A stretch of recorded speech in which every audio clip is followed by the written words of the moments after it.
The snow fell heavy on Christmas Eve as Nia Carter wiped down her last table at the Crossroads Diner, exhausted from another double shift that barely covered rent.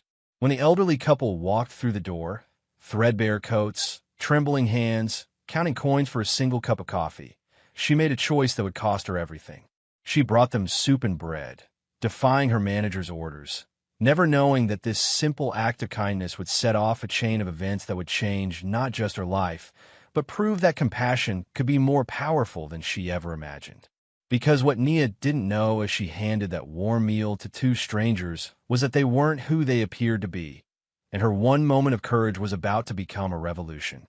Just before we get back to it, I'd love to know where you're watching from today, and if you're enjoying these stories, make sure you're subscribed. The snow had been falling since mid-afternoon, soft and relentless, blanketing the highway in a silence that felt almost sacred. By 8 o'clock on Christmas Eve, the world outside the Crossroads Diner looked like a postcard someone had crumpled and smoothed out again, beautiful but worn at the edges. Inside, the warmth was modest. A string of colored lights blinked lazily above the counter, half of them dead. Paper snowflakes, cut by someone's careful hands weeks ago, hung from the ceiling tiles, spinning slowly in the draft from the door. A small plastic tree sat on the hostess stand, decorated with ornaments that had seen better decades. It wasn't cheerful exactly, but it tried. That counted for something. Nia Carter moved between tables with the practiced efficiency of someone who had worked too many double shifts to count. At 28, she carried herself with a quiet grace that made people feel seen without demanding anything in return. Her dark eyes were warm but tired, the kind of tired that sleep couldn't fix. Her uniform, a pale blue dress with a white apron, was clean and pressed, even though she'd been on her feet since 6 that morning. She refilled coffee cups and cleared plates, her movements automatic. In her mind, she was calculating. Rent was due in 3 days. Her mother's prescription refill would cost another $140. The electric bill sat unopened in her purse because opening it wouldn't change the number inside. After her mother's surgery 6 months ago, the medical bills had swallowed everything Nia had saved. Every shift now was a battle against mathematics that never worked in her favor. Nia. The voice cut through her thoughts like a blade. Raymond Mitchell, the diner manager, stood behind the counter with his arms crossed. He was a thin man in his 50s with a permanently sour expression, the kind of person who seemed to resent joy on principle. Business is slow tonight. Real slow. Nia nodded, wiping down a table that didn't need wiping. Yes, sir. The snow's keeping people home. Snow or not, margins are tight. Raymond's eyes narrowed. Any mistakes tonight come out of your pay. Understood? No freebies, no extras, no feeling generous with company property. The words landed exactly as he intended, a threat wrapped in policy. Nia kept her face neutral. Understood. Raymond disappeared into the back office, leaving Nia alone with 3 other customers. A trucker nursing his 3rd cup of coffee, a young couple arguing quietly over their phones, and an older woman reading a paperback novel with the cover torn off. None of them looked up. None of them needed anything. Nia returned to the counter and began refilling sugar dispensers, a task that didn't need doing but gave her hand something to hold.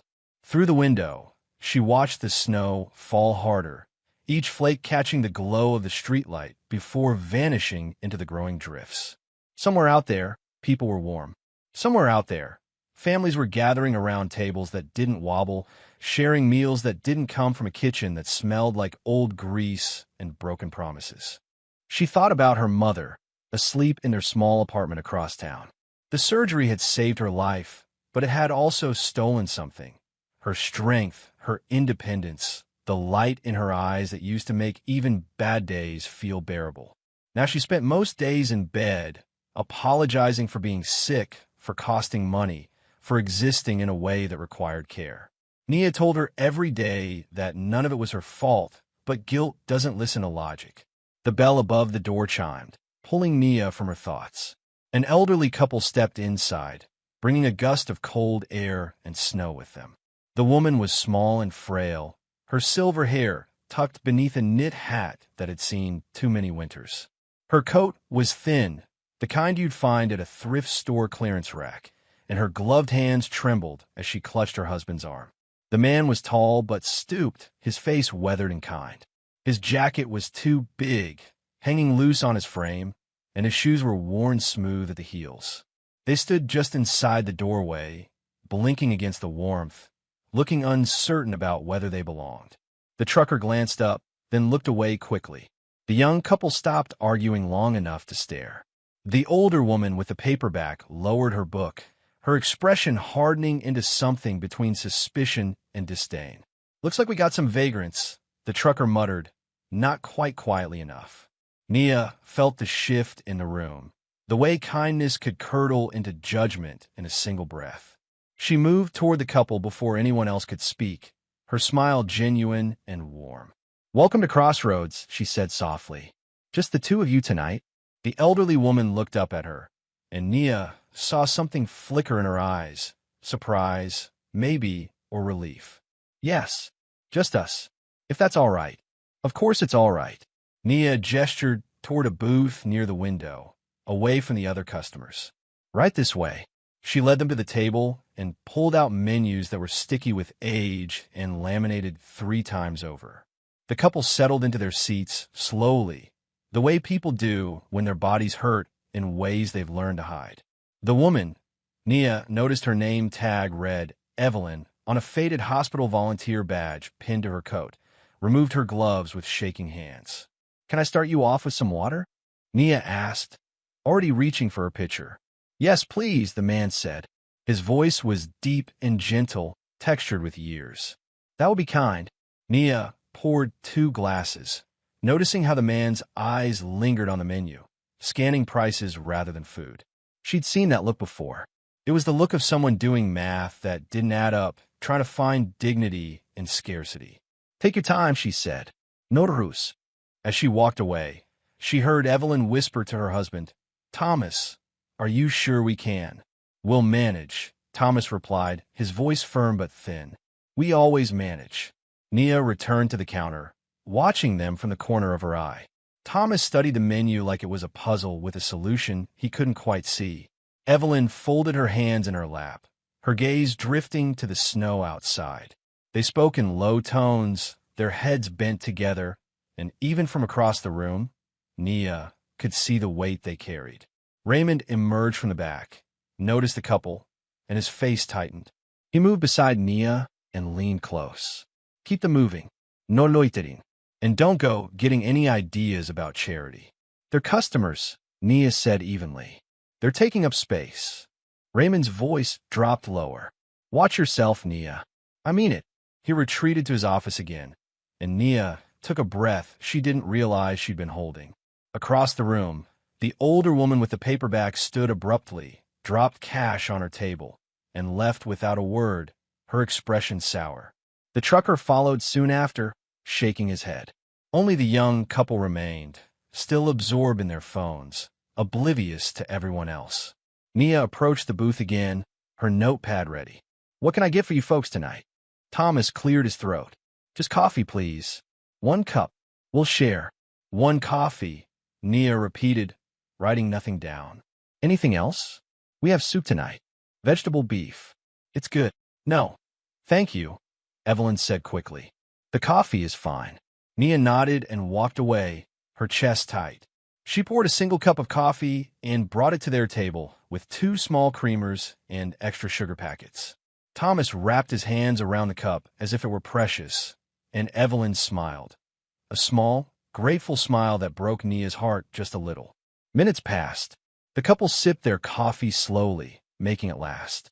They spoke in quiet murmurs, and Nia caught fragments of their conversation as she wiped down tables nearby. "Should have checked the schedule better," Thomas was saying. "We'll catch the next bus in the morning," Evelyn replied. "We're fine. When did we last eat?" "This morning. The gas station. Those crackers." Thomas exhaled slowly. "I thought I had the fare calculated right." "You did your best. We'll manage." That word again. Manage. It was the word people used when they were drowning, but didn't want anyone to notice. Nia moved to the kitchen, ostensibly to check on an order that didn't exist. Through the narrow window in the door, she could see Raymond at his desk, working on paperwork, his back to her. She thought about her mother, 20 years ago, before the world had hardened both of them, skipping meals so Nia could eat. She thought about the nights when hunger had felt like failure and kindness had felt like air. She thought about the couple outside, their trembling hands and worn shoes, their careful rationing of a single cup of coffee on Christmas Eve. The choice formed her mind before she could talk herself out of it. Nia ladled 2 bowls of vegetable beef soup, grabbed a basket of bread rolls that had been sitting under the warmer, and arranged them on a tray. Her hands were steady. Her heart was not. She pushed through the kitchen door and walked to the booth, setting the food in front of the startled couple before either of them could protest. "Kitchen mistake," Nia said quietly. "Cook made too much. It'll just go to waste if someone doesn't eat it." Evelyn's eyes filled instantly. "We can't. It's already made," Nia interrupted gently. "And it's Christmas Eve. Please." Thomas stared at the soup, his jaw working silently. Then he looked up at Nia, and she saw something in his expression that made her throat tighten. Recognition. Not of her face, but of her heart. "Thank you," he said, and those 2 words carried the weight of 100 more. Nia nodded and turned away before her own eyes could betray her. She walked back to the counter, her pulse loud in her ears, and busied herself with tasks that didn't exist. Behind her, she heard the quiet sounds of the couple eating, slow, reverent, as if the food might disappear if they moved too quickly. The young couple paid their bill and left. The diner was empty now except for Nia, the elderly couple, and Raymond in his office. The snow fell heavier outside, piling against the windows, muffling the world beyond. Nia glanced toward the back. Raymond's door was still closed. She allowed herself a single breath of relief. Thomas and Evelyn ate their soup with the kind of care that suggested they understood how rare kindness could be. Evelyn broke her bread into small pieces, chewing slowly, her eyes closed as if she were memorizing the taste. Thomas ate in silence, but Nia noticed the way his shoulders softened, the way tension bled out of him with each bite. When Evelyn set down her spoon, a single tear traced down her weathered cheek. She wiped it quickly, but not before Thomas saw. He reached across the table and took her hand.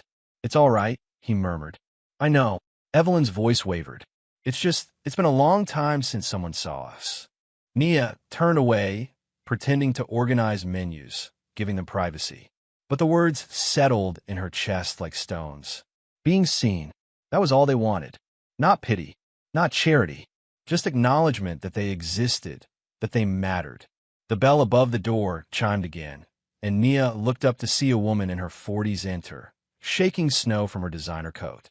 She had the look of someone who drove an expensive car and complained about waiting. Her eyes swept the diner with barely concealed disdain before landing on the elderly couple. She took a seat at the counter, directly in Nia's line of sight to the booth. "Coffee," the woman said without looking at Nia. "Black." Nia poured and served, her attention still half on the couple. The woman followed her gaze, her lip curling slightly. "Unbelievable," the woman muttered, loud enough to be heard. "Some people get everything handed to them while the rest of us have to pay." Nia's hand tightened on the coffee pot. "Excuse me." The woman gestured toward the booth with her chin. "Those 2. I saw you bring them food.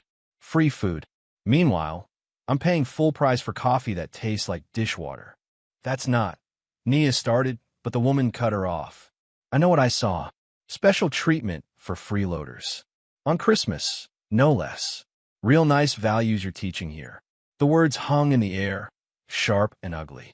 Nia felt heat rise in her face, but before she could respond, Raymond's office door opened. He stepped out, his eyes moving from Nia to the woman to the elderly couple. His expression darkened immediately. "Nia, back room. Now." Nia set down the coffee pot carefully and followed him into the narrow hallway that smelled like old mops and disappointment. Raymond closed the door behind them, and when he turned, his face was rigid with anger. "What did I tell you?" His voice was low and dangerous. "What did I specifically tell you not to do?" "They were hungry," Nia said quietly. "I don't care if they were starving. That's not our problem. You gave away company property. That's theft. It was soup that would have been thrown out. It's theft, Raymond repeated, his voice rising. And I warned you. I specifically warned you, and you did it anyway. You want to be a hero? Do it on your own time with your own money. Nia's jaw clenched. It's Christmas Eve. I don't care if it's Easter Sunday. You pull something like this again, you're done. Fired. No reference, no severance, nothing. Do you understand me? The threat landed like a fist. Nia needed this job, needed it desperately. But standing in that hallway, looking at Raymond's cold eyes, she realized something else. She couldn't become the kind of person who looked at hunger and walked away. I understand, she said, though understanding and agreeing were different things. Raymond held her gaze a moment longer, then jerked his head toward the door. Get back out there. And if I see you give away so much as a packet of ketchup, we're done. Nia returned to the floor, her legs unsteady. The woman at the counter had left cash on the counter and was already heading for the door, her point made. The diner felt colder somehow, despite the radiators clanking along the walls. She approached the booth slowly. Thomas and Evelyn had finished eating, their bowls empty, their faces suffused with something between gratitude and guilt. Miss, Thomas said as Nia reached the table, we heard raised voices. We didn't mean to cause you trouble. You didn't cause anything, Nia said firmly. Don't worry about it. We should go, Evelyn said, already reaching for her thin coat. We don't want you to get in more trouble because of us. Thomas pulled a worn wallet from his pocket and placed 2 crumpled dollar bills on the table, probably everything they had. For the coffee. Nia wanted to refuse, to push the money back, but she saw the pride in Thomas's eyes and knew better. She picked up the bills and nodded. Thank you. As they stood to leave, Evelyn reached out and touched Nia's hand. Her fingers were cold and papery, but her grip was surprisingly strong. It's Christmas Eve, Evelyn said softly, her eyes bright. Nobody should be hungry tonight. The words hit Nia like an echo of her own thoughts, and she felt something shift inside her, a recognition of shared humanity that transcended circumstance. Nobody should, Nia agreed, her voice rough. Thomas helped his wife into her coat, moving with the careful tenderness of someone who'd spent decades learning another person's needs. They moved toward the door, and Nia followed, unable to quite let them leave without knowing they'd be all right. Just as Thomas reached for the door handle, it swung open from outside. A police officer stepped in, brushing snow from his uniform. He was young, maybe early 30s, with sharp eyes and an expression that gave nothing away. His gaze swept the diner and landed immediately on the elderly couple. The change in them was instant.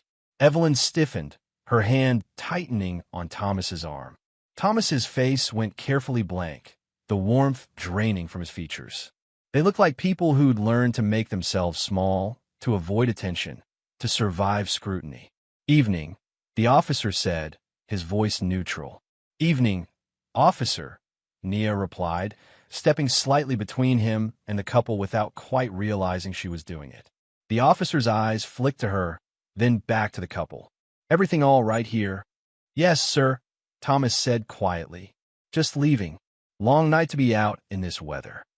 The officer's tone was conversational, but there was something assessing in his gaze. You folks staying nearby? Passing through, Thomas said. Catching a bus in the morning.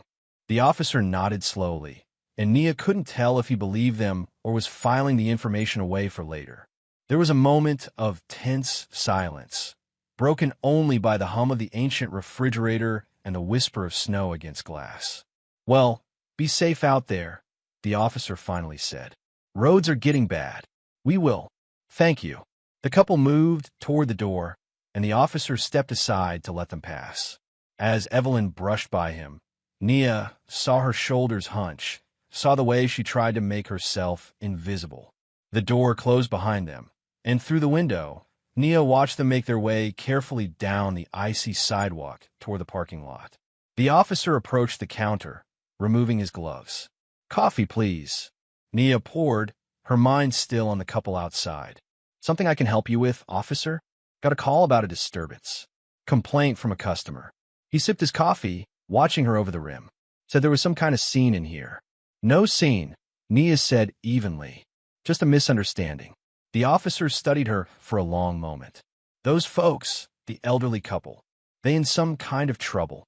No, they're just passing through. Like they said. Uh-huh. He set down his coffee. They seemed nervous around law enforcement. Nia met his gaze steadily. Some people have reasons to be. Something flickered in the officer's eyes. Acknowledgement, maybe, or understanding. He nodded slowly. Fair enough. Just making sure everyone's safe. He pulled out cash for the coffee. Merry Christmas. Merry Christmas, Nia replied, though the words felt hollow. After he left, Nia stood alone in the empty diner, the silence pressing down like a physical weight. Through the window, she could just make out the elderly couple in the parking lot, struggling with an ancient station wagon that refused to start.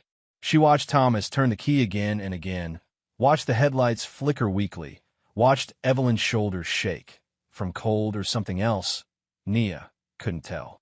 She glanced toward Raymond's office. The door was closed. The camera in the corner was angled toward the register, not the door. Nia grabbed her coat.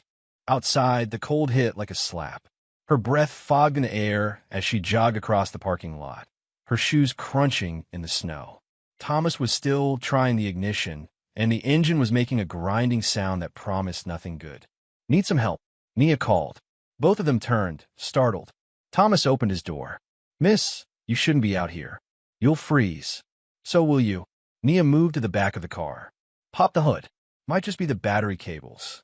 They weren't mechanics, any of them, but between the three of them, they managed to get the hood open. Nia jiggled wires she didn't understand while Thomas tried the ignition again. On the fourth try, the engine caught and held, coughing blue smoke but running. There, Nia said, slamming the hood. Should get you where you're going.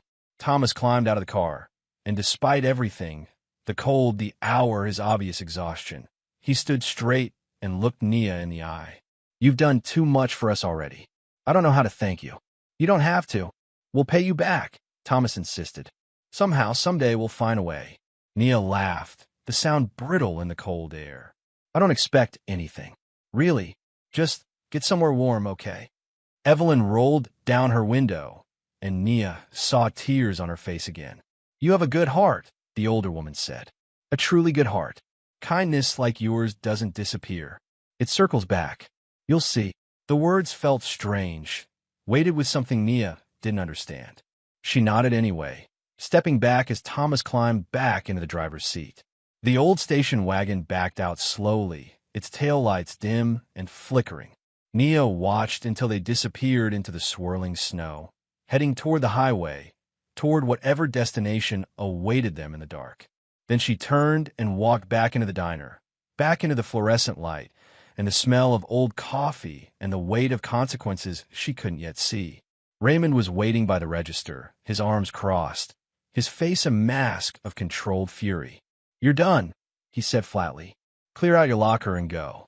Nia had known, on some level, that this was coming, but hearing the words out loud still knocked the air from her lungs. It's Christmas Eve, she said, hating how small her voice sounded. Should have thought of that before you decided to play saint. Raymond pulled an envelope from behind the register, her final paycheck, already prepared, as if he'd been waiting for an excuse. You're fired for theft and insubordination. Don't bother asking for a reference. Nia took the envelope with numb fingers. She wanted to argue, to fight, to demand fairness from a world that had never promised it. But she was tired, so tired. She removed her apron, folded it carefully, and set it on the counter. Then she walked to the back room, gathered her things from a locker that held almost nothing, and left through the rear door without another word. The snow was falling harder now, and the walk home stretched ahead of her like an accusation. Nia walked through the snow with Raymond's envelope clutched in her coat pocket, each step feeling heavier than the last. The streets were empty, the world muffled by the storm, and the Christmas lights strung across storefronts blurred into streaks of color through her tears. She wasn't crying from sadness exactly. It was something closer to exhaustion, the kind that settled in your bones after fighting too hard for too long. Her apartment was 3 miles away. The buses had stopped running an hour ago because of the weather. She'd walked this route 1,000 times, but tonight it felt endless, like the distance kept stretching ahead of her no matter how far she went. The envelope in her pocket contained $283, her final paycheck minus the theft Raymond had decided to deduct. It wouldn't cover rent. It wouldn't cover her mother's medication refill. It wouldn't cover the electric bill that had already been threatened with disconnection. The math was simple and brutal. She was out of options. Nia thought about the elderly couple, wondered if they'd found shelter, if their car had made it through the storm. She thought about Evelyn's trembling hands and Thomas's quiet dignity. She thought about how easy it would have been to do nothing, to follow Raymond's orders, to keep her head down and her job secure. But she'd never been good at looking away. By the time she reached her apartment building, a sagging 3-story structure with peeling paint and a broken intercom, her feet were numb and her fingers ached from the cold. She climbed the stairs slowly, each step an effort, and when she reached her door, she saw it. A notice, bright pink, impossible to miss, taped directly to the wood. Final notice, eviction proceedings. Nia pulled it down with shaking hands and read words she'd been dreading for weeks. 72 hours to pay the full balance owed or vacate the premises. The amount due had grown with late fees and penalties, $2,400. The number might as well have been $2 million. She unlocked the door and stepped inside. The apartment was dark and cold. She'd been keeping the heat low to save money, and it smelled like the lavender oil her mother used to help with pain. Nia stood in the doorway for a long moment, unable to move forward or back, suspended in the terrible space between what was and what would be. "Nia? That you, baby?" Her mother's voice came from the bedroom, thin and worried. Nia wiped her face quickly, forced her expression into something neutral, and walked down the short hallway. Claudette Carter was propped up in bed, surrounded by pillows, a quilt pulled to her chin.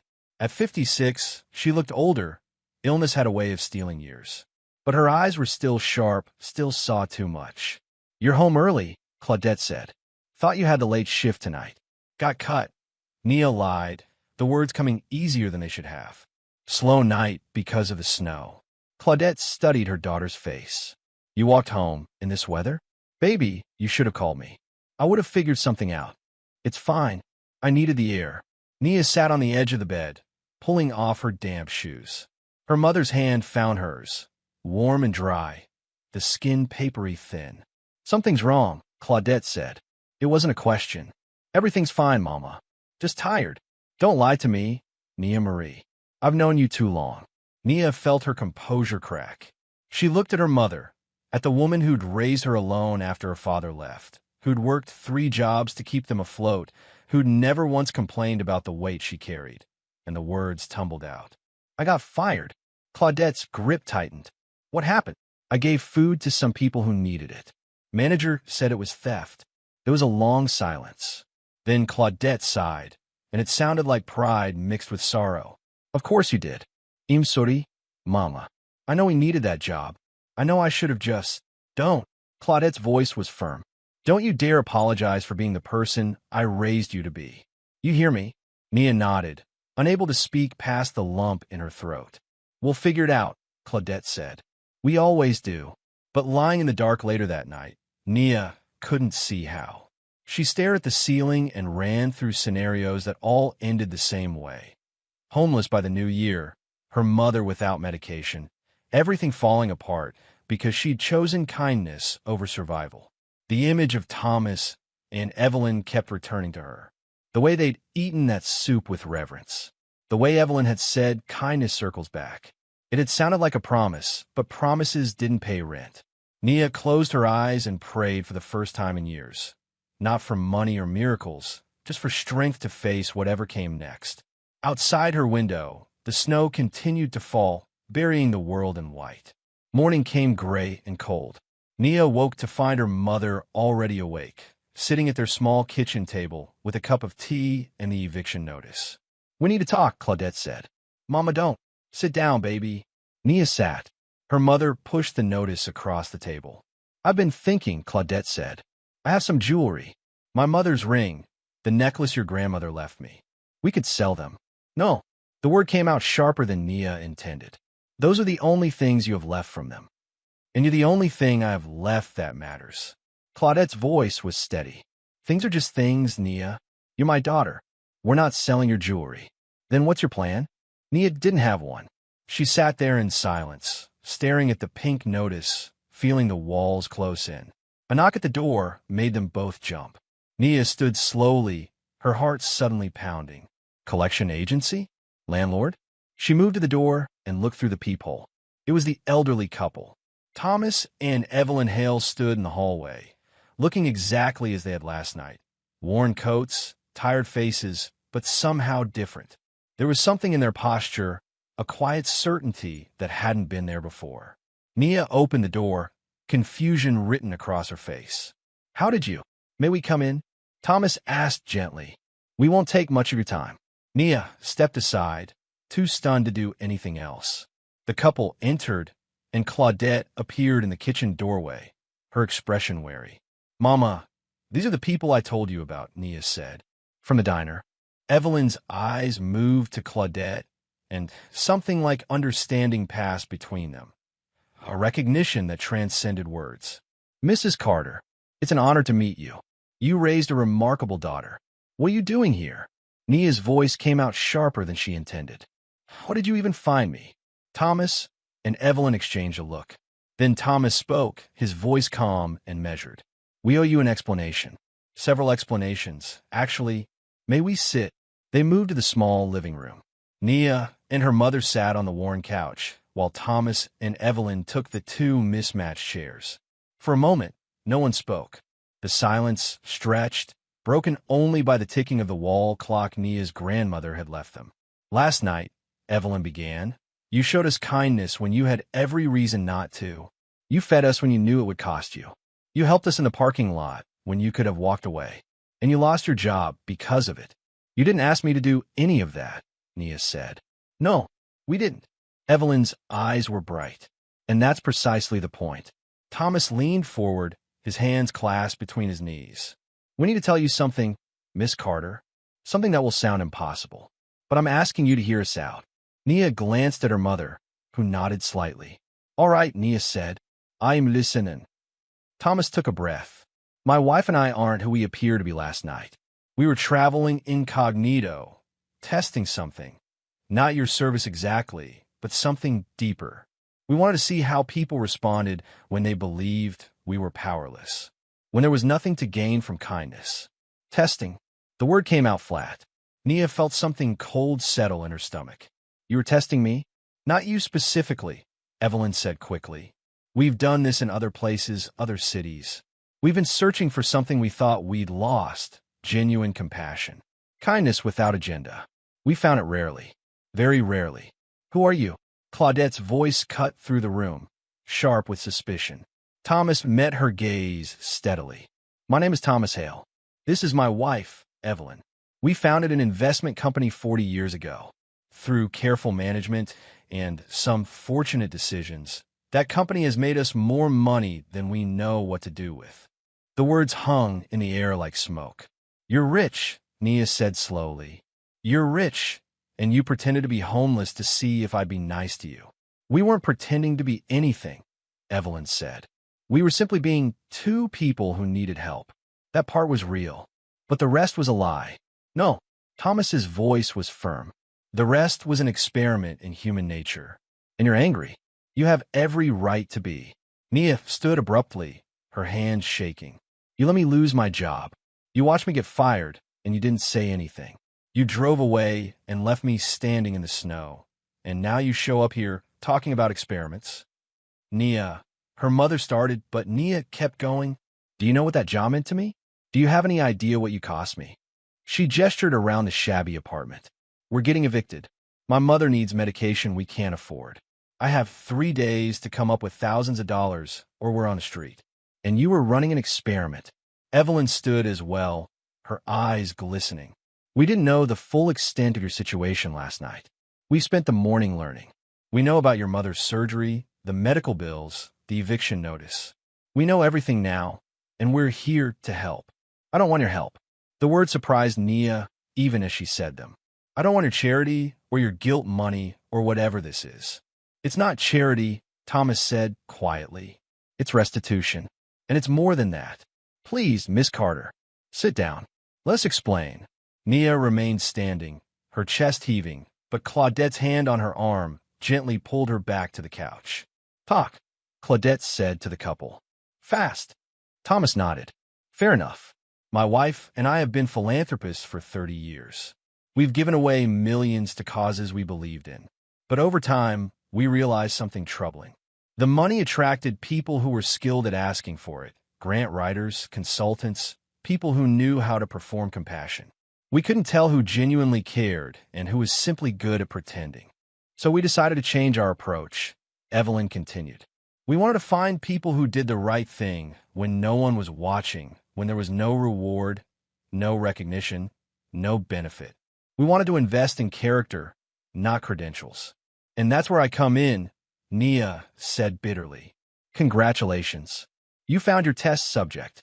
You're not a test subject, Thomas said. You're exactly the kind of person we've been looking for. Someone who sees need and responds, regardless of cost. Someone whose values aren't negotiable. What do you want from me? Nothing, Evelyn said simply. We want to give you something. A choice. Nia laughed, to sound harsh. A choice. That's rich. We've already taken steps, Thomas said. Your rent has been paid through the end of the year. Your mother's medical expenses have been covered, including medication for the next 6 months. The electric bill, the outstanding debts, all of it is settled. The words didn't make sense.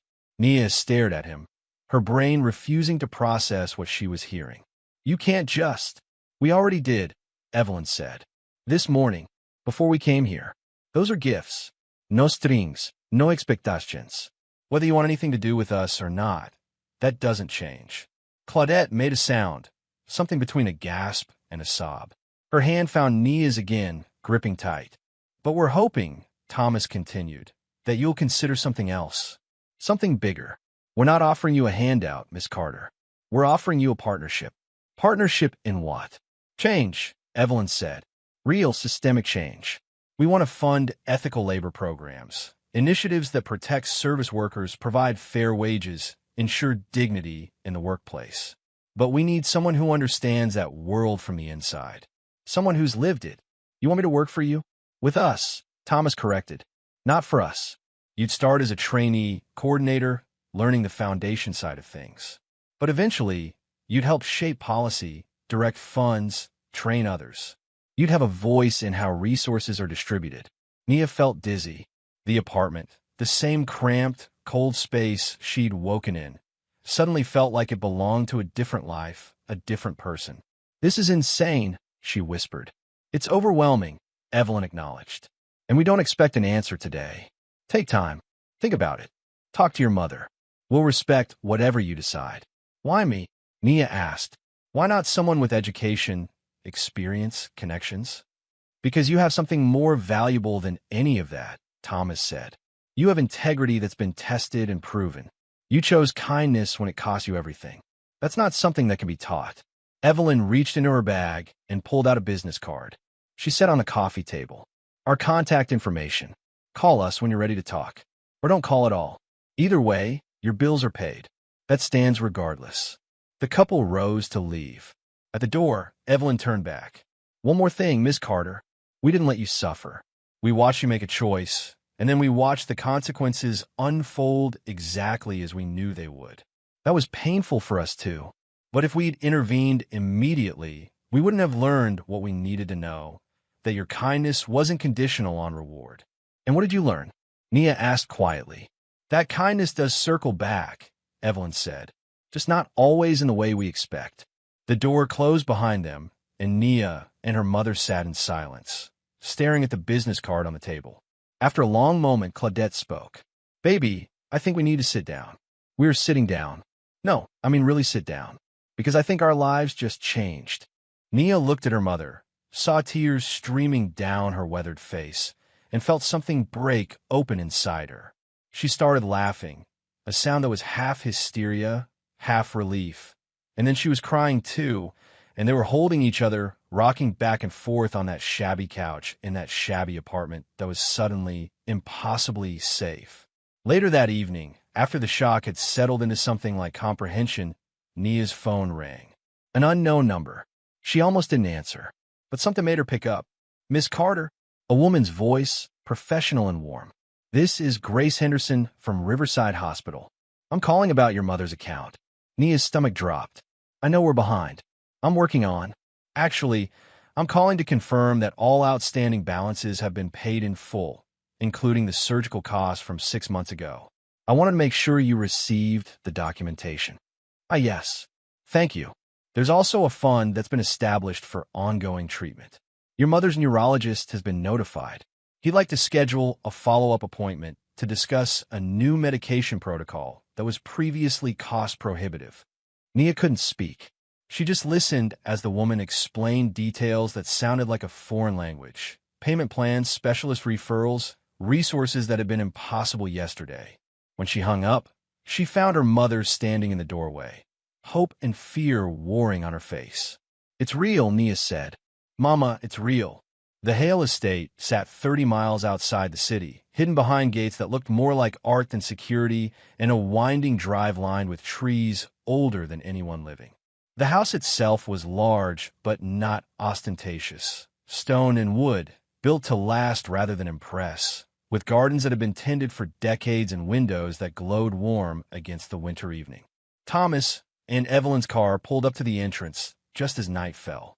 The ancient station wagon looked absurd against the manicured landscape, like a costume piece that had outlived its performance.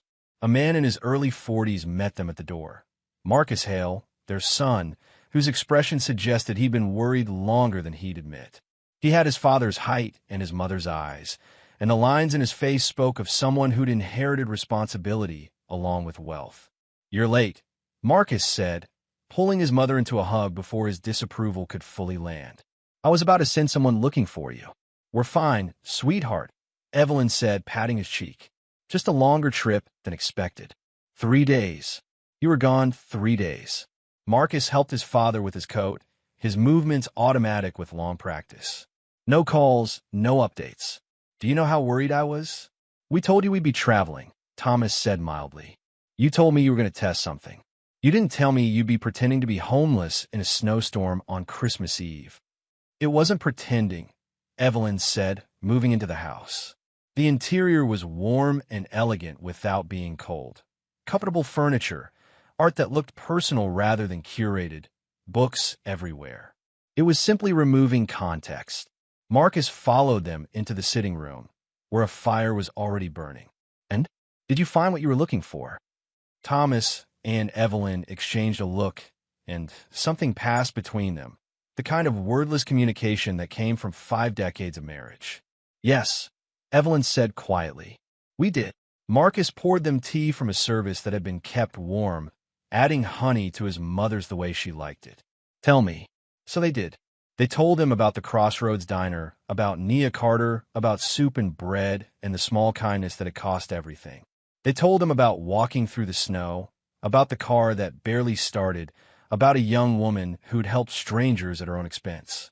Marcus listened without interrupting, his expression shifting from skepticism to something harder to define. "She fed you," he said when they finished, "and got fired for it." "Yes," Thomas said, "and you didn't stop it." "No." His father's voice was steady. "We didn't." "Why not?" Marcus's voice rose. "If you knew she'd lose her job, why didn't you intervene?" Evelyn set down her teacup. "Because charity fixes moments, Marcus. Respect fixes systems. If we'd revealed ourselves immediately, paid her manager, made everything smooth, what would we have learned? That people are kind when there's a reward? We already knew that. What we needed to know was whether genuine compassion still existed. And now she's suffering because of your experiment." "No," Thomas said firmly. "She's not. We've taken care of everything: rent, medical bills, immediate needs. But more than that, we've offered her something much more valuable than money." "What's more valuable than money?" Marcus asked, but his tone suggested he already knew the answer. "Purpose," Evelyn said. "Agency. The chance to change the system that hurt her instead of just surviving it." Marcus was quiet for a long moment. Then he sighed. "You went to see her today. This morning, Thomas confirmed. How did she react? About how you'd expect. Anger, confusion, suspicion. All justified. Evelyn smiled slightly. She has fire in her, that one. Didn't let us off easy. Good. Marcus stood and moved to the window, looking out at the dark gardens. I assume you're planning something. The Ethical Labor Initiative, Thomas said. We've been developing it for 3 years. Now we have the right person to help lead it. If she accepts, Evelyn agreed. We gave her time to decide. No pressure. She can walk away if she wants. Marcus turned back to them. And if she does? If she takes the money and wants nothing to do with you? Then we respect that, Thomas said. And we continue looking. But I don't think she will. I think she understands what we're offering. Hope, Evelyn added softly. We're offering hope. Not just to her, but to everyone like her. Everyone who's been told that kindness is a luxury they can't afford. The fire crackled in the silence that followed. Marcus studied his parents. These two people who'd raised him with privilege, but never let him forget what it cost others. You're sure about this? He asked finally. You're sure she's the right person? Yes, they said in unison. Marcus nodded slowly. Then I'm with you. Whatever you need. Over the next several days, while Nia wrestled with her decision, the Hale family office moved with quiet efficiency. They were a small operation by design. Thomas and Evelyn had always preferred precision to scale, but what they lacked in size, they made up for in reach. James Mitchell, the family attorney, began the process of acquiring strategic interests in several regional businesses. Not hostile takeovers. The Hales didn't operate that way, but careful purchases of shares, voting rights, and influence. The parent company that owned the Crossroads Diner was the first target. We're looking at a chain of 12 locations, James reported during a meeting in Thomas's study. Mostly franchises, loosely managed. History of labor complaints at multiple sites. The main owner is drowning in debt and looking for investors. Buy him out, Thomas said. Quietly. Quietly how? Full acquisition or controlling interest? Controlling. Let him think he's still running things while we implement changes. James made notes on his tablet. And the Crossroads location, specifically? Full audit, Evelyn said. Personnel files, complaint records, financial statements. Everything. If there's a pattern of discrimination or abuse, I want it documented. Already underway, James confirmed. Preliminary findings suggest Raymond Mitchell, the manager, has 3 formal complaints in his file from the regional office. All dismissed without investigation. Not anymore, Thomas said quietly. Anything else? The local police department. James glanced up. You mentioned an officer who responded to the diner? Yes. Young man, seemed sharp. Watched the situation carefully. I reached out through contact. Officer's name is Daniel Pierce. Clean record, actually above average reviews. He filed an internal memo the night of the incident. Not about Miss Carter, but noting the manager's behavior and suggesting follow-up on past discrimination complaints. Evelyn smiled. Good instincts. Very. I thought you want to know. James closed his tablet. One more thing. Miss Carter's former landlord. He's known for targeting tenants with medical issues, waiting until they're vulnerable, then filing for eviction to collect fees and deposits from new renters. Lovely man, Evelyn said dryly. There's a class action suit forming. Might be worth supporting. Do it, Thomas said, anonymously, and make sure Miss Carter's name is nowhere near it. I don't want her feeling obligated. As the days passed, the machinery of change began to turn. Auditors appeared at the Crossroads Diner. Corporate representatives scheduled meetings with managers across the chain. Labor attorneys reviewed policies that hadn't been updated in 15 years. Raymond Mitchell received a call from the regional office, summoning him to a meeting. He arrived confident, even cocky. He'd weathered complaints before, knew how to talk his way through problems. But this time, the room he entered contained people he didn't recognize, people with the kind of polish that came from real power. Mr. Mitchell, a woman in an expensive suit began, we're conducting a comprehensive review of employment practices across all locations. We've received several concerning reports regarding your management style. Raymond shifted in his seat. Concerning? I run a tight ship. Margins are good. Margins aren't the only metric we're examining. The woman slid a folder across the table. We've documented multiple instances of policy violations, discriminatory practices, and employee mistreatment. You're suspended pending a full investigation. Suspended? Raymond's voice rose. On what grounds? The grounds are detailed in that folder. You'll receive full pay during the suspension, but you're not to contact any employees or enter any company properties. Is that clear? Raymond left the meeting 20 minutes later, his confidence shattered, his future suddenly uncertain. Meanwhile, Nia sat in her apartment, staring at the business card Thomas and Evelyn had left. She'd picked it up a dozen times, put it down a dozen more. Her mother watched quietly, offering no advice, knowing this was a choice only Nia could make. What are you afraid of? Claudette asked finally. Nia looked up. I don't know. Everything? Nothing? What if they changed their minds? What if I'm not good enough? Baby, you fed strangers when you couldn't afford to feed yourself. You helped people who couldn't help you back. If that's not good enough, nothing is. It's not the same thing. They're talking about policy, foundations, programs. I don't know anything about that world. You know what it's like to need help and not get it. You know what it's like when systems fail. That's the education they need. Nia turned the card over in her hands. The paper was thick, expensive. Simple text, Thomas and Evelyn Hale, with a phone number and an email address. Nothing flashy. Nothing that screamed wealth. Just information. What if I fail? She whispered. Then you fail, Claudette said. But you'll fail trying something that matters. That's better than succeeding at something that doesn't. That night, Nia's phone rang again. Another unknown number. She answered cautiously. Hello, Miss Carter. A man's voice this time, younger than Thomas. This is Marcus Hale, Thomas and Evelyn's son. I apologize for calling so late. It's all right. I wanted to introduce myself before you made your decision. And I wanted you to know that if you choose to work with us, you won't be alone. I'll be involved in the labor initiative too. My parents are brilliant, but they can be overwhelming. Despite everything, Nia smiled. That's one word for it. I know they put you through something difficult. I argued with them about it for what it's worth. But I also know they're sincere. This isn't about publicity or tax breaks or feeling good about themselves. They genuinely want to change things. And you? What do you want? Marcus was quiet for a moment. I want to stop being ashamed of having money. I want to use resources to fix problems instead of just acknowledging they exist. And I think you can help us do that. I'm just a waitress. You're a waitress. Now you're someone who has a choice about what comes next. That's rare, Miss Carter. Don't waste it. After he hung up, Nia sat in the dark, thinking about choice, about kindness and consequence, about systems that crushed people and people who refused to be crushed. She thought about Christmas Eve, about soup and bread and an old couple's grateful tears. She thought about the life she'd known and the life that was being offered. And slowly, carefully, she picked up her phone and began to type an email.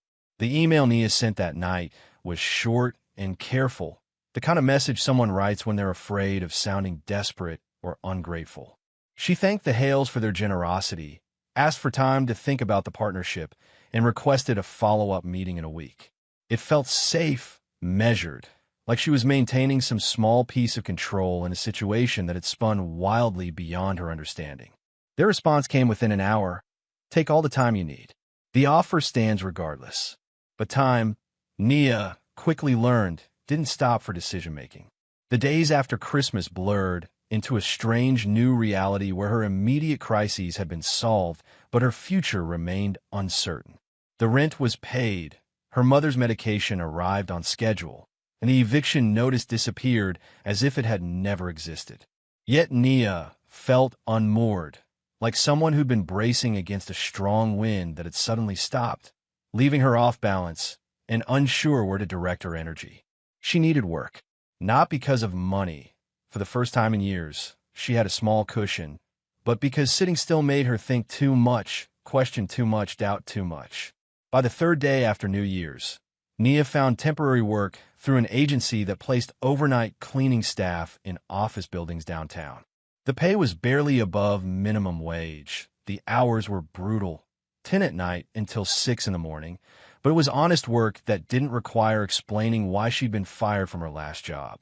She told her mother she was taking time to think. She didn't mention the cleaning job, knowing Claudette would worry about her working nights after everything they'd been through. Instead, she left after her mother fell asleep and returned before dawn, slipping back into bed for a few hours before starting the day again. The work was lonely and repetitive. Nia vacuumed empty conference rooms, scrubbed toilets in executive bathrooms, wiped down desks where people made in a day what she made in a month. She tried not to think about the irony, that she was being offered a chance to change systems while currently trapped inside one. But the thoughts came anyway, persistent and uncomfortable. On her fourth night, while emptying trash in a law firm's break room, Nia overheard two women talking in the hallway. She recognized their voices from previous nights, paralegals, maybe, or junior associates working late. "Did you hear about the Crossroads Diner?" one woman said. Nia froze, her hand still on the trash bag. "That place off Highway 9? What about it?" Manager got suspended. Corporate came in and found all kinds of violations. Labor complaints, discrimination, the whole deal.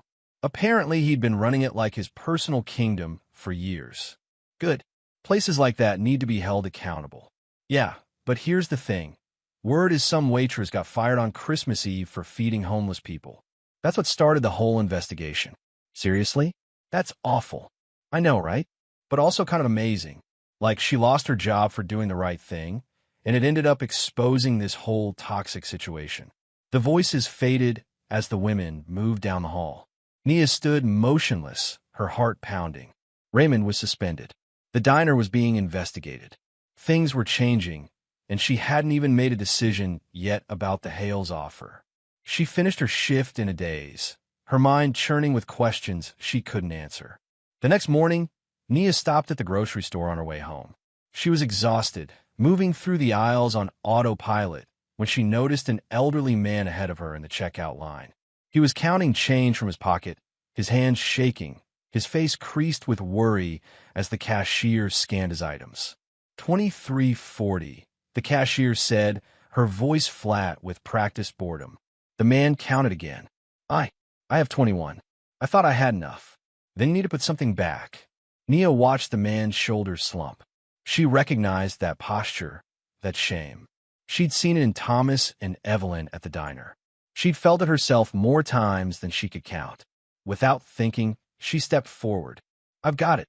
The man turned, startled. "No, miss. I couldn't. It's fine." Nia handed the cashier a $20 bill. "Really? Thank you." The man's voice cracked. "I'll pay you back." "You don't have to."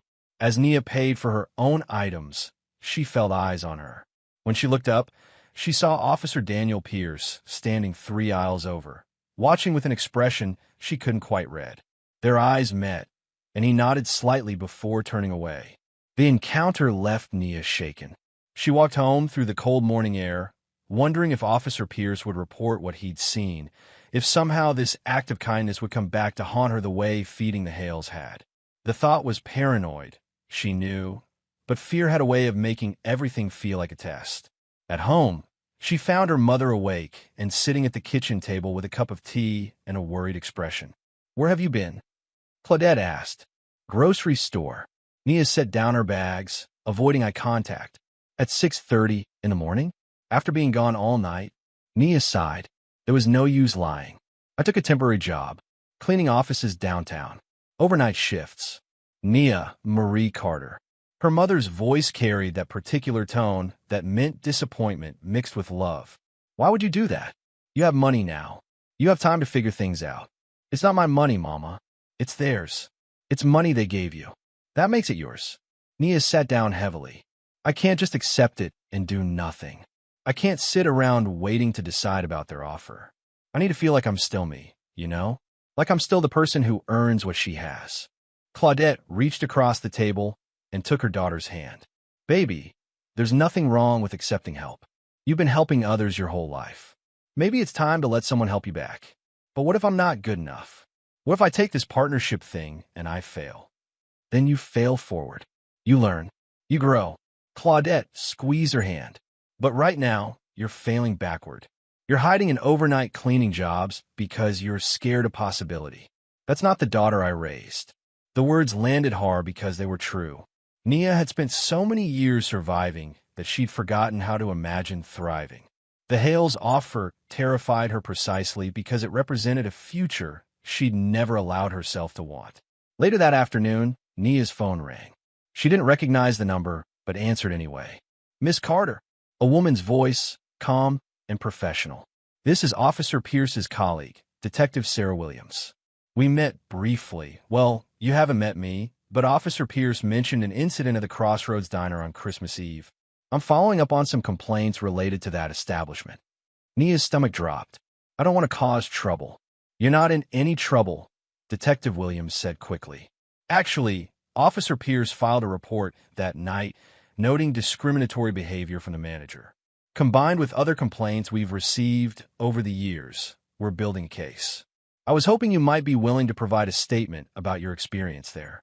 A statement about your employment, your termination, anything you witnessed regarding how the manager treated customers or employees. It would be voluntary, of course." Nia's mind raced. Raymond was already suspended. The investigation was already happening. But giving a statement felt different, active rather than passive, a choice to participate in accountability rather than just watching it unfold. "Can I think about it?" Nia asked. "Of course. Here's my number. Call whenever you're ready." After hanging up, Nia sat staring at her phone. Everything was moving so fast. Raymond's suspension, the investigation, Detective Williams's call. It felt like dominoes falling, each one triggering the next, and she wasn't sure if she'd set them in motion or if they'd been waiting to fall all along. That evening, Nia received another call. This time it was the unknown number she'd been both dreading and anticipating. The Hales. "Miss Carter." Evelyn's voice was warm but careful. "I hope I'm not disturbing you." "No, it's fine. I wanted to check in. Not about our offer. You don't owe us an answer on any timeline. I was calling because I heard you've been working nights. Cleaning offices." Nia felt a flash of anger. "Are you watching me?" "No, but we hear things. People talk." Evelyn paused. "I'm not calling to tell you to stop. I'm calling because I understand. You need to feel useful. You need to feel like yourself. I respect that." The anger faded. "Then why call?" "Because I want you to know something. Taking help doesn't make you weak. It makes you human. And working yourself to exhaustion because you're afraid of owing someone something. That's not strength. That's fear masquerading as pride." Nia closed her eyes. "What do you want from me?" "I want you to sleep," Evelyn said simply. "I want you to take care of yourself. I want you to stop punishing yourself for accepting kindness. And when you're ready, truly ready, I want you to call us. But not before." The line went quiet for a moment. "There's something else," Evelyn continued. "Officer Pierce. He spoke highly of you to his superiors. He said you had character. That matters, Miss Carter, more than you know."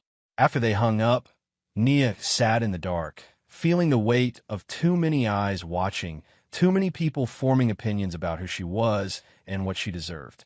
It was overwhelming and isolating in equal measure.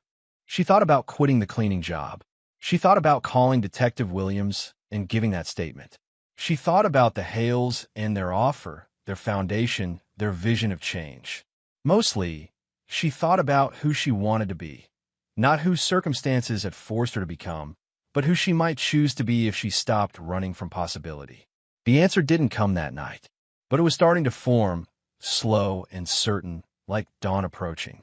While Nia wrestled with her future, the machinery of justice continued its work with the quiet efficiency of people who understood that real change happened in boardrooms and legal documents, not press conferences and public declarations. The Hale family office had become a war room of sorts, though nothing about it suggested conflict. James Mitchell, the family attorney, coordinated with labor lawyers, corporate consultants, and financial analysts, building cases and strategies with surgical precision. "The parent company accepted our terms," James reported during a morning meeting at the Hale estate. Thomas and Evelyn sat across from him, Marcus standing by the window with coffee in hand. "We now hold controlling interest in all 12 locations. The previous owner thinks he's retained operational control, but effectively, we make all major decisions." "Good." Thomas nodded. "What about the Crossroads location specifically?" Full audit is complete. James opened a folder thick with documentation.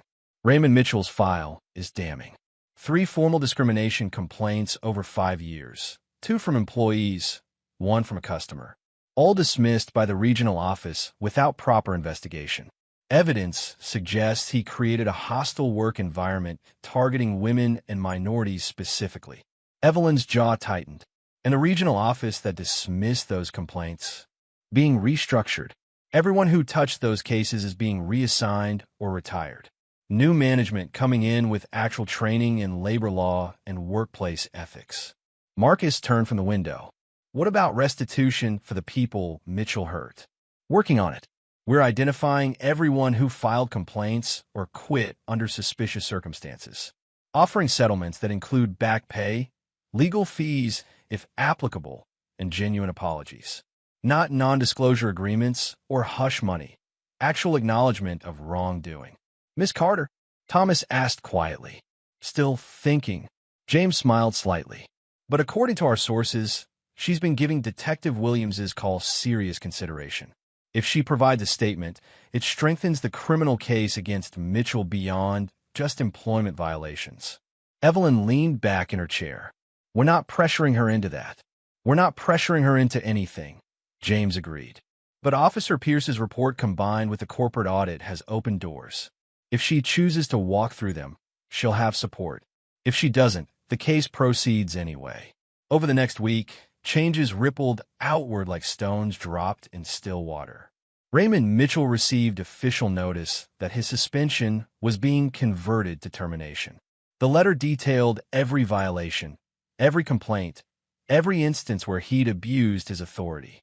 It offered no severance beyond what was legally required and made clear that references would reflect his actual performance, not corporate politeness. Raymond read the letter 3 times, his hands shaking with rage and disbelief. He'd worked for the company for 15 years, had always hit his numbers, had run a profitable location. None of that mattered anymore. The rules had changed, and he hadn't seen it coming. He considered fighting back, hiring a lawyer, making noise. But the documentation was overwhelming, and a new corporate leadership made clear they welcomed public scrutiny. If he wanted to fight, they'd give him one in court with evidence, where his excuses would sound as hollow as they were. Raymond didn't fight. He took his final paycheck and disappeared into the kind of obscurity that comes from being held accountable. At the Crossroads Diner, a new manager arrived, a woman in her 40s named Patricia Chun who'd spent 20 years working her way up through food service and had a reputation for treating staff like humans rather than assets. Her first day, she gathered the remaining employees and made a simple speech. I know things have been difficult here. I know there's been fear and uncertainty. That ends now. This is going to be a workplace where people are valued, where complaints are taken seriously, where kindness isn't punished. If you have concerns, bring them to me. If you see problems, speak up. Nobody gets fired for doing the right thing on my watch. The employees exchanged glances, skeptical but cautiously hopeful. Change was easy to promise, harder to deliver. But Patricia meant it. Within 2 weeks, the diner had new policies, fair scheduling, protected break times, clear procedures for handling difficult customers, and most importantly, a direct line to corporate that bypassed management entirely. It wasn't perfect, but it was better. Measurably, tangibly better. Meanwhile, Detective Williams continued building her case. Officer Pierce's initial report had opened an investigation that now included the district attorney's office. They were looking into whether Raymond's actions constituted criminal discrimination, whether his pattern of behavior warranted charges beyond simple employment violations. But they needed testimony from people who'd been directly affected. They needed someone willing to stand up and say what had happened, to make it real and personal rather than abstract and statistical. They needed Nia. Williams called again, her voice patient but persistent. Miss Carter, I understand this is difficult, but your statement could make the difference between accountability and someone walking away unpunished. Nia sat in her apartment, the phone pressed her ear, thinking about all the people Raymond had hurt over the years. The employees who'd quit rather than endure his cruelty. The customers who'd been made to feel unwelcome. The system that had protected him until someone with power decided to stop looking the other way. What happens if I give a statement? Nia asked. You tell your story. We document it. It becomes part of the official record. If charges are filed, you might be called to testify, but that's not certain. Will my name be public? Eventually, yes.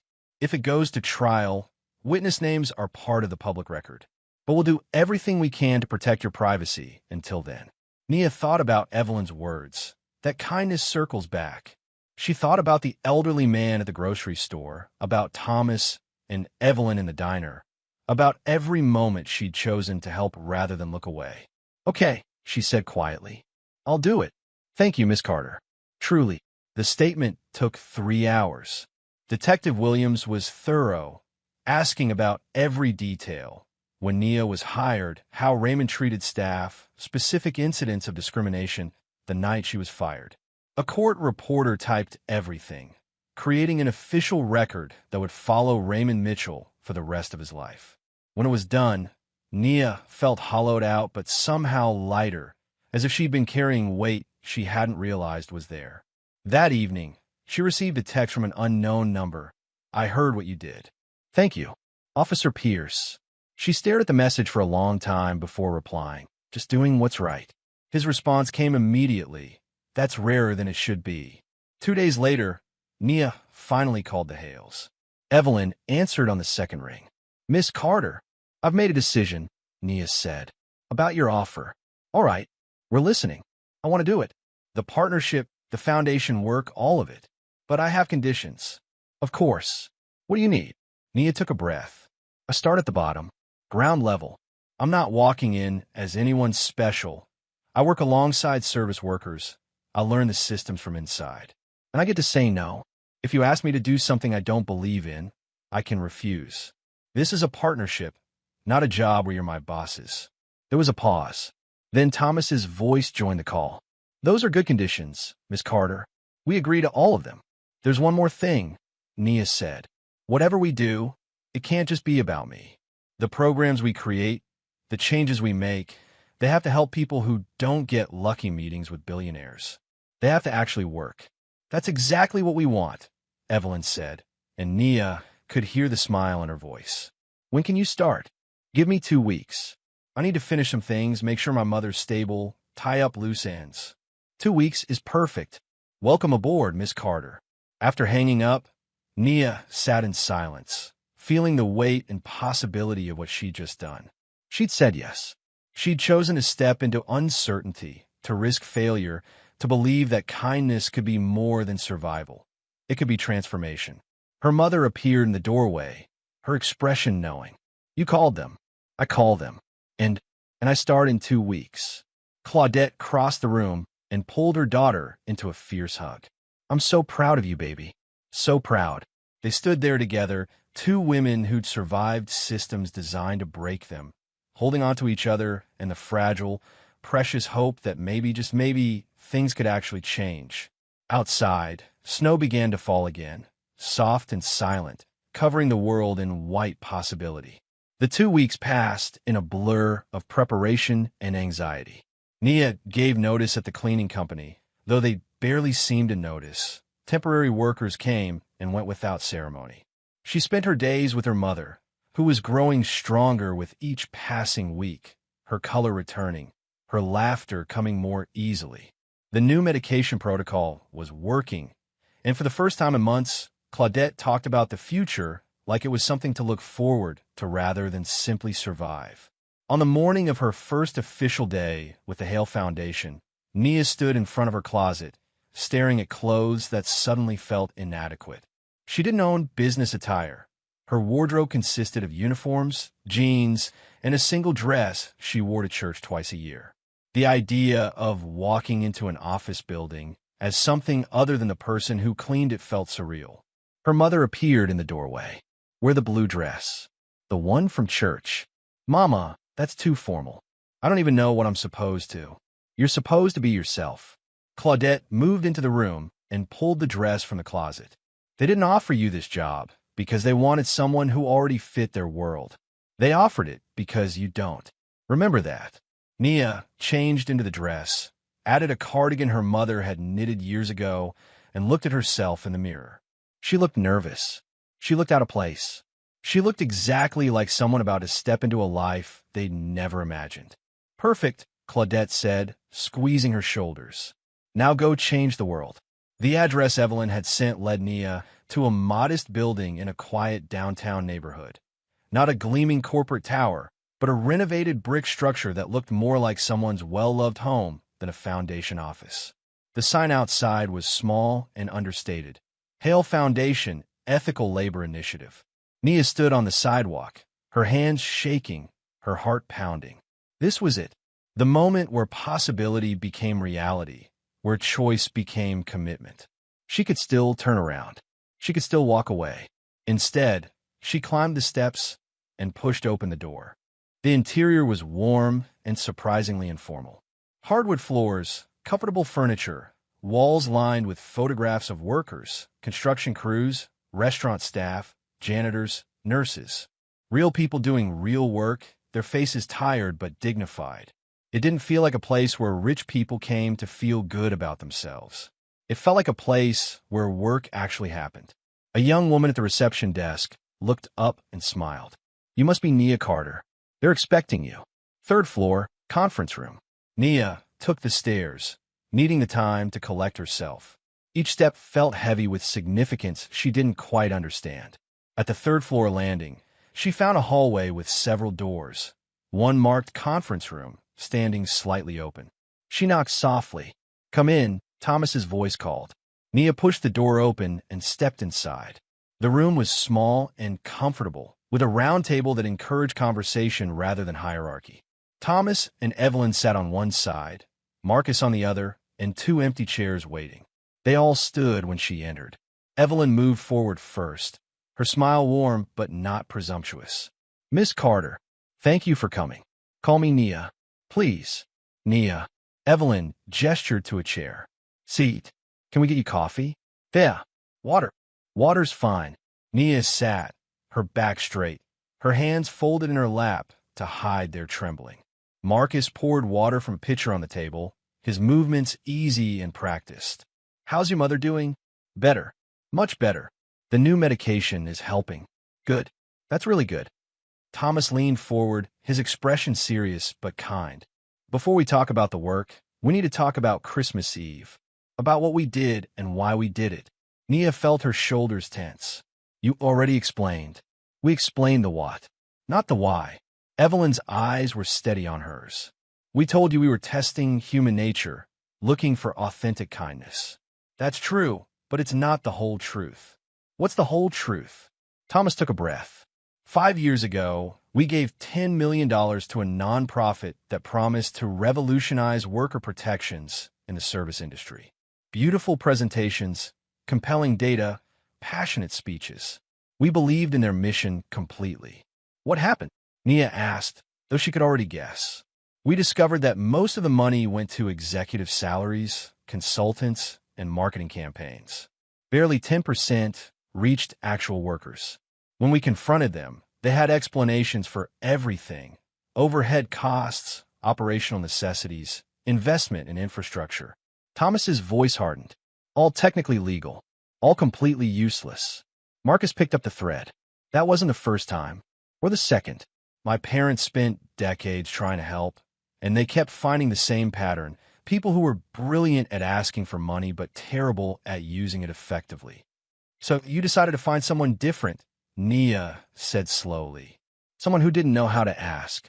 Someone who gave without asking anything in return," Evelyn corrected. "Someone whose values were proven through action, not words. Someone who understood what it meant to need help because they'd lived it, not studied it." The revelation settled over Nia like weight and wings simultaneously. "You weren't just testing whether I was kind. You were testing whether I was real." "Yes," Thomas said simply. "And you were. You are. Everything you did that night, everything you've done since. It's proven that we didn't make a mistake." Nia looked at the three of them, these people who'd orchestrated her life's biggest upheaval, and felt something unexpected. Not anger, but understanding. They'd been hurt by people who performed goodness. They've been searching for something that couldn't be manufactured or rehearsed. I'm still angry, Nia said quietly. About watching me suffer. About letting me get fired.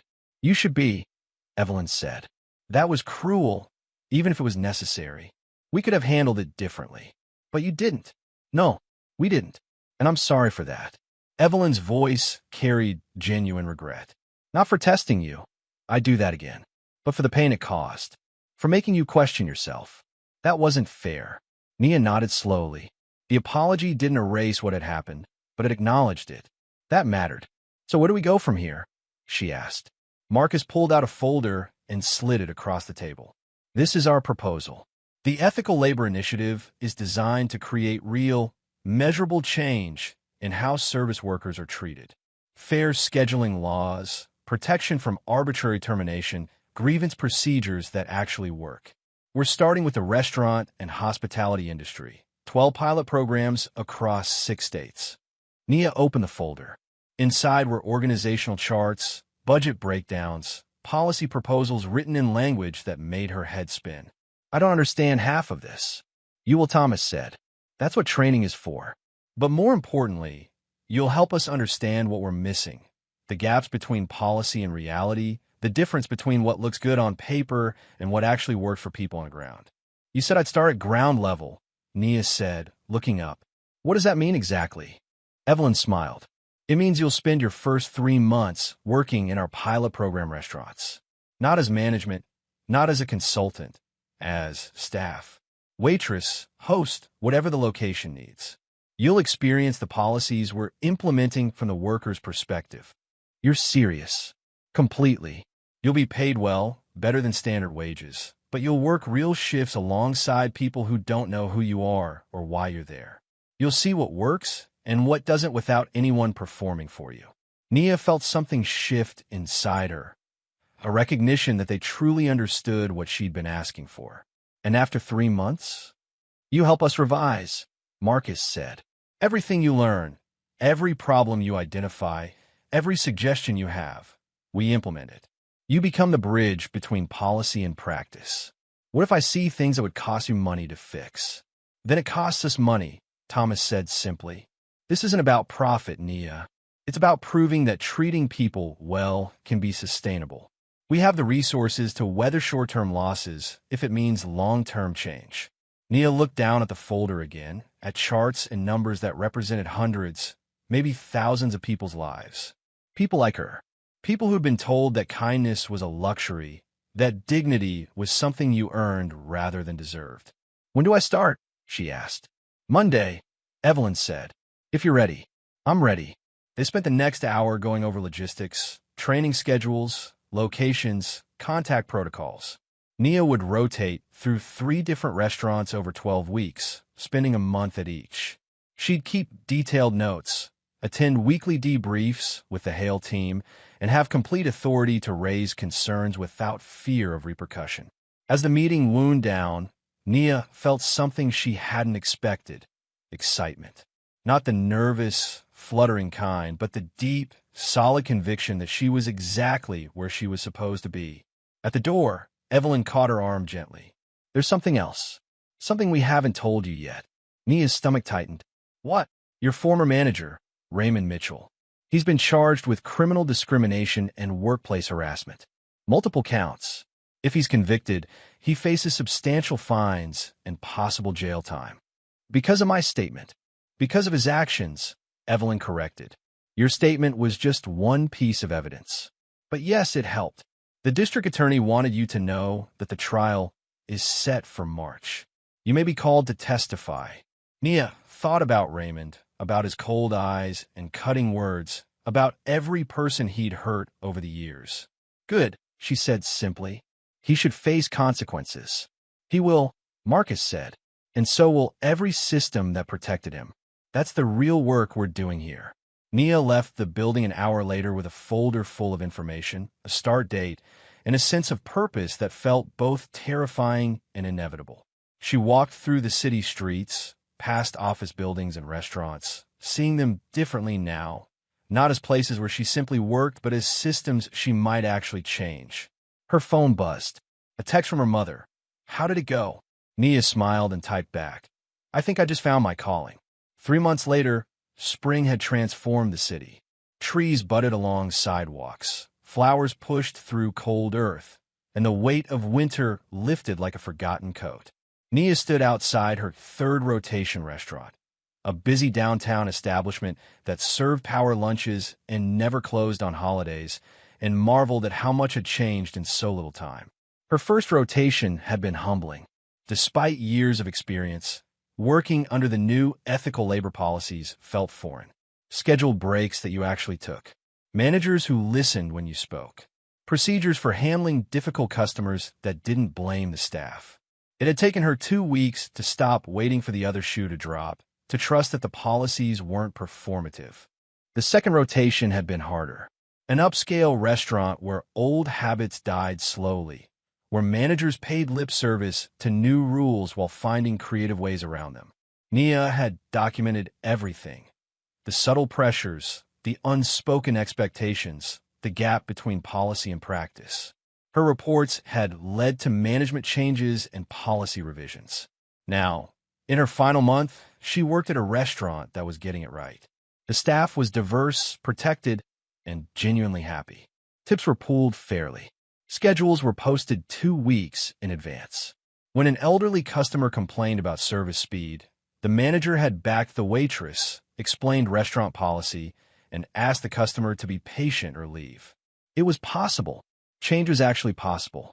Nia pushed through the service entrance and clocked in, exchanging greetings with co-workers who knew her as just another waitress, someone who worked hard and looked out for others. They didn't know about the foundation, the reports, the larger mission. They just knew she was reliable. "Nia, table 6 needs water," Marcus called from the host stand. She'd nearly dropped a tray the first time she'd seen him there, 3 weeks into this rotation. Marcus Hale, Billionaire's son, working as a host in his own pilot program. He'd explained it simply. If I'm asking workers to trust these policies, I should experience them too. He'd been there every shift since, learning the systems from inside, taking notes of his own. Nia filled water glasses and delivered them to table 6, a family with 2 young children who were more interested in the crayons than the menu. The parents looked exhausted, grateful for a moment's peace. "Take your time," Nia said warmly. "No ruse." As she turned away, she caught sight of 2 familiar faces at a corner table. Thomas and Evelyn Hale, dressed simply, sitting quietly, watching the restaurant operate. They came once a week, unannounced, to see the program in action. Nia approached their table with a smile. "Coffee, please," Evelyn said, her eyes twinkling. "And maybe some of that apple pie we heard about. Coming right up."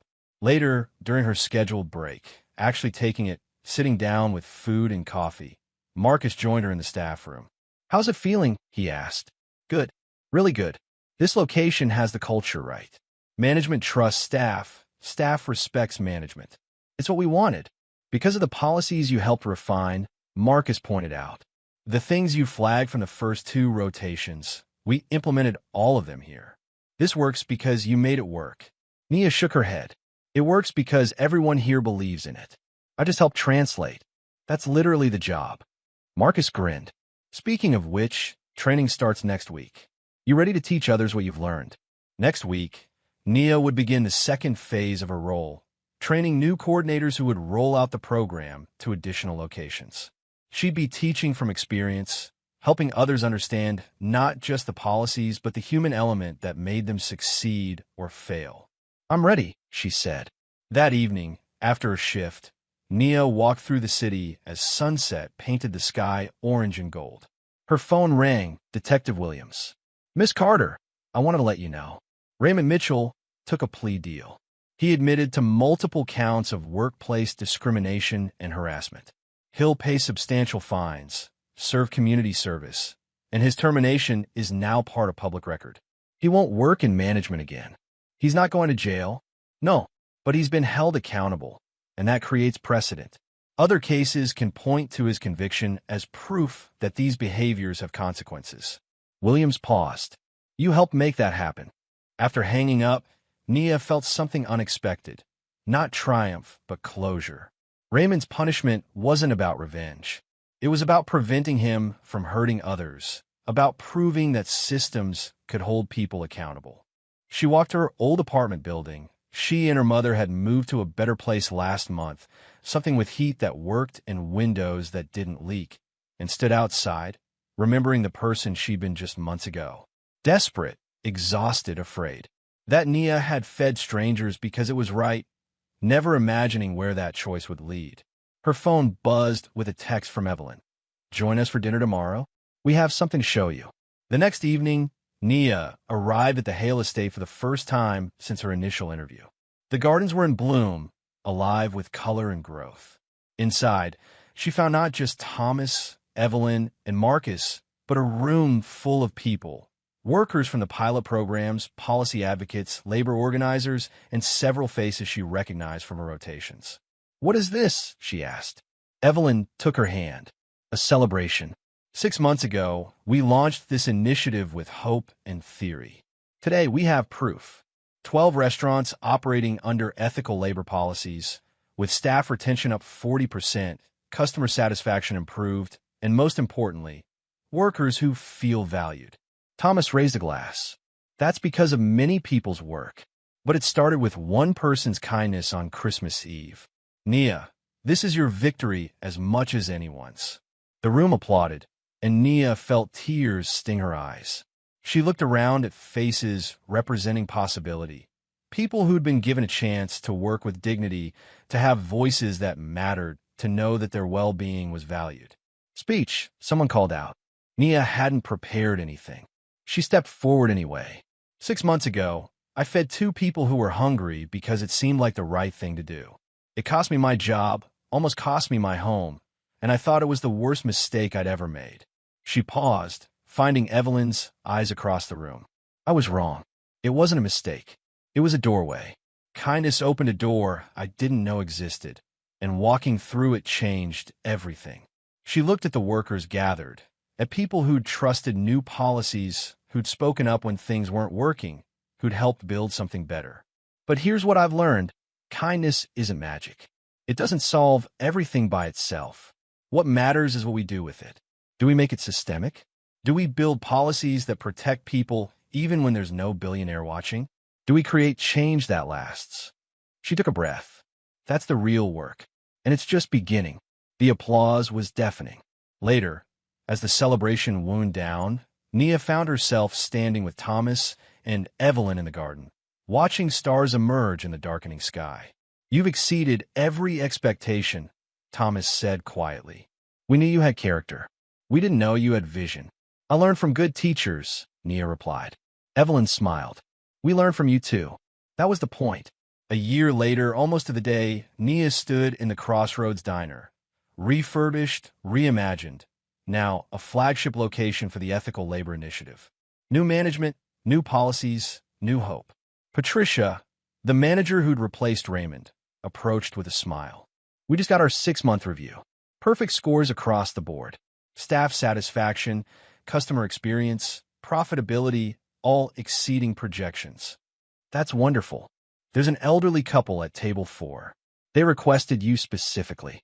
Nia walked to the booth and found Thomas and Evelyn, older now, grayer, but their eyes still sharp with intelligence and kindness. "Couldn't resist, could you?" Nia said, sliding into the booth across from them. "We wanted to see how it all turned out," Evelyn said. "This place where it began." A young waitress approached.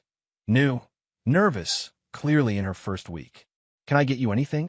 Nia watched Evelyn order soup, saw Thomas request extra bread, noticed how they treated the young woman with patience and respect.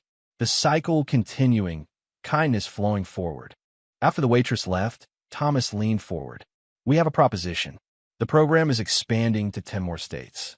We need someone to lead the national rollout. You're offering me a promotion. We're offering you a choice," Evelyn corrected. "You've earned it either way." Nia looked around the diner, at workers moving with confidence, at customers being treated well, at a system that actually worked because people had decided to make it work. "I'll think about it," she said, smiling.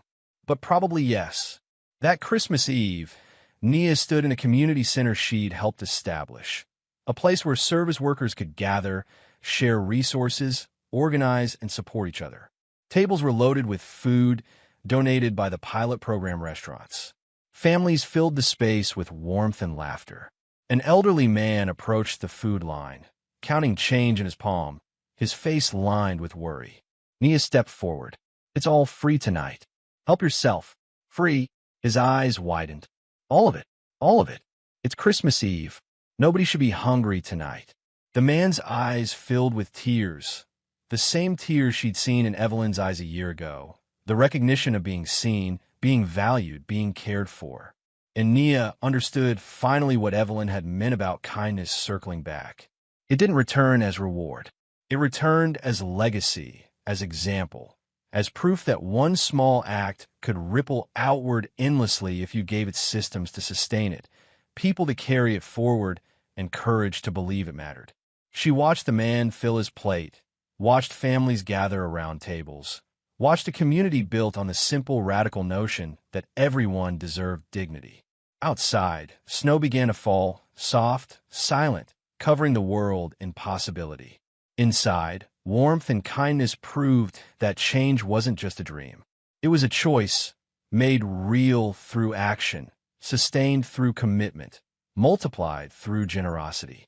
And it all began with soup and bread and a young woman who chose to see hunger and respond, not knowing where it would lead, only knowing it was right. The story ends where it began, but everything has changed. Nia closes the community center that night, locks the door behind her, and walks home through falling snow. Tomorrow there's work to do, systems to improve, people to help. But tonight, there's peace in knowing that kindness isn't a moment. It's a movement, and she helped set it in motion. If you had to choose between keeping your job and feeding someone who is hungry, what would you do? And more importantly, what does your answer say about the world we've built? If this story moved you, like this video and subscribe for more stories that prove one moment of courage can echo forever.